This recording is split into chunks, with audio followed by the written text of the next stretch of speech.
Hey guys, this is Jessica Lanice from the L Spot, and this is my debut interview, and I get to do it with DJ Spinfo and Mike Barber from Mic Check Wednesdays. This is Empress Lanice, and this is my return to back in front of the camera, and I'm here with I'll Be Back. Wait a minute. Hold up. This is your return? Yes. And you're here with I'll Be Back? Yes. That's crazy. So you're back. Yes, I am. How you doing? How does it feel to be back? It feels great to be back. I have Kevin Loud, the legendary Kevin Loud, and then also we have the great London on the track. How important is for tonight for Freestyle 50? I think London and I wanted to celebrate life. Thank you, Camille, for these healthy habits trends. Thank you, Rima, for joining us. Not a problem. So, with us already being in a new year and a month in, how can we have a healthy relationship and lifestyle? First and foremost, you got to know who you are. You got to know who you are. You got to know what you want. And a lot of people just don't. And they need to leave it back in 2016. This is the year you need to get out there, do the little spa bowls or whatever you need to do and throw it in the water. You know what I'm talking about. You know, just get in tune with yourself, because without that, you can't be in tune with other people. So, yeah, Right. just get to know yourself. So, do you guys have a favorite moment from Mic Check Wednesdays? A favorite moment, I would say, one that stands out the most, and it wasn't a great moment, but it was one that stands out and got a lot of hits on YouTube, is we had a comedian by the name of Mills, and he kind of like gigged on an artist that performed prior to him getting on stage, because she had on a real weird outfit. Like, she looked a little awkward, you know what I mean? She's a big girl, and he kind of ripped her apart, but then the crowd didn't really respond well to his bashing, and it kind of destroyed his whole, you know, his stage presence. And it was just a really funny moment for Mic Check. We had a lot of other comedians get on him because of what he did to the chick, and it just, one thing led to the next. It was just an exciting show that a lot of people just didn't expect. It just went in so many different directions. Wow. Well, I guess you gotta like come up with another one. I gotta come up with, yeah, I can't think of one because that was mine. That was the best. That was the moment. You know, we don't get a lot of. Spinfo and I take a lot of time in picking out the artists. Like, we comb through the people to put on the stage, and some people we do give a shot. They're not really, they don't do their thing on the stage, and it's all right. You know, it's all right. But this one in particular, it was a great moment in Mic Check because shout to Mills, the comedian. He's a funny guy. You know, it's just the fact to see him bomb. You know, that was our first Mic Check bomb. So we're at I'll Be Back's album release, and the album is called The Album. So why call it that?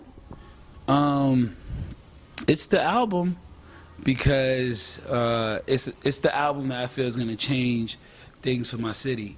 My city, Bronx, New York. You know, we're the home of hip hop and the home of like rap and the park jams, and you know, we turned gang violence into breakdancing, and this spawned a culture which made billions and billions of dollars, you know. And so, you know, that home is a little forgotten, you know, it's a little vacant, and I just wanted to make the album for them, you know. And so I didn't want to call it that. I wanted to just, it's the album because it's the Bronx, you know. You don't call it Bronx, it's the Bronx. Just like it's the L Spot. Before we really get more into details about your project, because I have some fun stuff for you. Okay. Tell me like some of your successes and failures as an artist. Some of the successes as an artist. Named one of the top artists at a showcase where I opened up for Trina. And the prize for that was playing my music on Hot 97 for a commercial. Nice. Being one of the top 50 indie artists on Coast to Coast mixtape, that was big for me. Congrats. Yeah. Being on this show. Awesome. That's big for me. Okay, so tell us like some failures that, of course, it may have led to successes, but like, what were some of your struggles as far as pursuing your dream? Sometimes it gets to become a struggle, forcing people to come out with you to some of these shows. Everybody's like, some of the shows be during the week, people gotta work. Right. Time in the year, some people are broke. Right.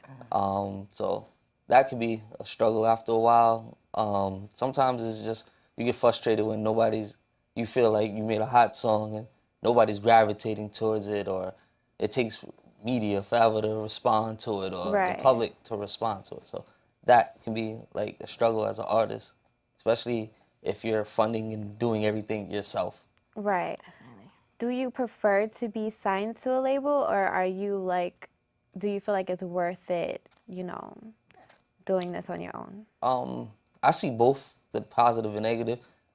Definitely everybody wants to spend everybody else's money, so why spend yours? But I also see the investment into it, like the return you get back from investing in yourself, knowing that you put your all into this, and now you get all the accolades, all the money, all the return comes back to you. So that's also a great feeling too. Right. So now let's get back to MSDL3. We want to know how well you know your song. So what I'm going to do is say some of the lyrics, and you have to tell me what song it's from. Okay. So the first one is, when the smoke is clear, I be at the top, but I get your shine before this album drop. The summer sun got these niggas shook. Ain't gotta say a word, all I do is luck. So, that's doing me. Okay. Get this money any means, that's just all we know.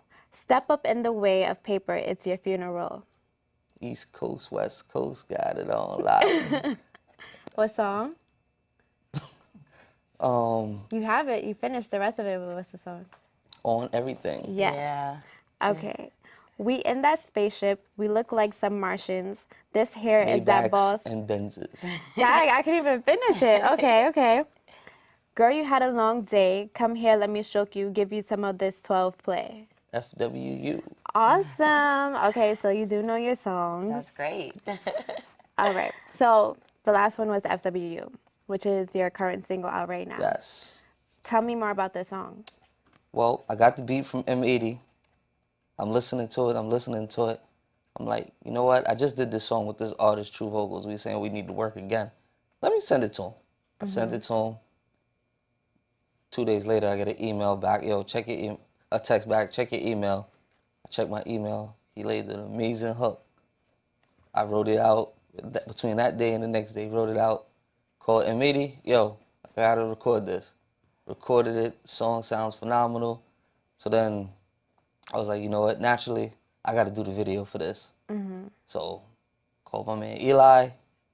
He put everything together. I had some great help with the treatment. And then we shot out in Ossining, New York in the freezing cold. We shot in Red Hook, Brooklyn. Nice. And now the video's out. We're getting a lot of positive feedback about the song. So. All right, so we're actually going to show the video today. Yeah. Before we get into the video, tell everybody what's coming up next for Cameron J. Well, we got a new project I'm working on right now, coming soon. Probably going to release a couple more videos from MSDL3. Keep up the promotion with that.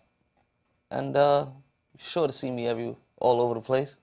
Okay, tell everybody where they can find you. You can find me on everything. That's Instagram, Facebook, Twitter, Cameron J Music. That's CameronJayMusik. You can even hit me up on CameronJmusic.com. And keep in touch with me. I'm definitely out there. Awesome. So guys, we're going to go into Cameron J's music video, FWU, featuring True Vocals. What type of role would you want to do? Just curious. A gangster. Why a gangster? It's something that I'm not, so I would like to do something that I'm not. Okay, so I guess, next time, hopefully we'll see you on the screen doing a gangster role. But tell me about the new project that you just released at a film festival. Oh, Supermodel. Supermodel was a cool piece. It was brought to me by Philip McGowan. He was a model agent for IMG for like 13, 14 years, and he came to me. He was like, Sean, I got a project, man. It's been on my mind for a long time. And I believe you could do it, man. So he gave me the concept and everything. So I was like, okay. I wrote the script about a week and a half, 2 weeks. Gave him the first draft. He loved it. And that was the birth of that project. And we shot it over the course of 18 days. It's about a model who was discovered in Brooklyn. And she signed a contract with a major agency. They flew out to Paris. She was like an overnight success. But she experienced the racism that was in that business. So it was like a bittersweet thing for her. So she had success on one hand, but then she experienced the racism. So she came back to the States to be an advocate for like anti-racism in the fashion industry. Okay, so since you wrote it, how did you know how to put this whole script together? Like, what was your inspiration? Well, he gave me his thoughts and gave me some different things what was going on that he experienced, and then I talked to our lead actress Cecily, and she told me some things what went on. And my producer, Datari Turner, he was a former model, male model, and he had a lot of insight on the subject matter. So, and you know, Attica, he was the co-producer on the project. So, you know, everybody collectively gave some input, and then we just put it in the script. And, you know, we got some feedback, made some changes, and then, you know, we was like, okay, we ready. And you said it took you about 2 weeks to write the script? First draft, yeah, about a week and a half for the first draft. But, you know, you go through so many different rewrites or whatever, Right. but just to get the idea out on paper, read it, you know what I'm saying, get a feel of it, yeah, about a week and a half. Okay, and who were some of the actors that were in this film? Oh, well, Cecily Lopez played the lead role. We have Angela Simmons, Tyson Beckford played the agent, Mark John Jeffries, Melissa DeSosa. Unfortunately, we have to come to an end. Our first episode was so much fun. We hope you all enjoyed. Thank you, Rima, for joining us. Thank you, Chantel Gibbs of Shannon Shannon, for allowing us to wear your pieces, sharing with us how you got started, and showcasing your new collection. Thank you, Amanda Sherry, for giving us an inside look of the makeover you gave Latricia Baker. We love her new look. We'd like to say thank you to our production team. You all are amazing. To our viewers, thank you for watching, and make sure you too network and be recognized. See you next week.